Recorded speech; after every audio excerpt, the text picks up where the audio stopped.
আমরা আল্লাহর কাছে ফিরে যাব, তওবা করবো, ইস্তেগফার করবো, এই জ্ঞানটা শিখিয়ে দেওয়া কি আল্লাহ পাকের দয়ার পরিচয় নয়? তাহলে আমরা কিভাবে ক্ষমা চাইতাম? কিভাবে ক্ষমা চাইলে আল্লাহ পাক সমস্ত গুনাহ মাফ করবেন, এই পদ্ধতিগুলো বলে দেওয়া কি আল্লাহ পাকের দয়ার পরিচয় নয়? তারপর সামনে যান, পৃথিবীতে নামিয়ে দিয়ে আল্লাহ পাক ক্ষান্ত হয়ে যাননি। আল্লাহ রাব্বুল আলামিন আসমান থেকে হেদায়েতের গ্রন্থ পাঠিয়েছেন, বলেছেন এই গ্রন্থের মধ্যে যা আছে মেনে চললে তোমরা আবার জান্নাতে ফিরে আসবে ইনশাআল্লাহ। আল্লাহ পাক আদম এবং হাওয়া আলাইহিস সালাম এবং আদম সন্তান সবাইকেই সৃষ্টি করেছেন, উদ্দেশ্য হচ্ছে আল্লাহ পাক আমাদেরকে জান্নাত দিতে চান। আল্লাহ পাক চান যে আমরা যেন জান্নাতে যাই।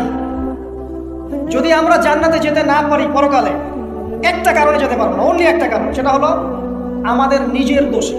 একটা কারণ, যারা জাহান্নামে যাবে মানুষ এবং জিনদের মধ্যে, নিঃসন্দেহে মহাবিশ্বে তারা ছাড়া জাহান্নামে যাওয়ার উপযুক্ত কেউ ছিল না। ও জাহান্নামে যাওয়ার উপযুক্ত ছিল বলেই আল্লাহ পাক তাকে জাহান্নামে পাঠাবেন।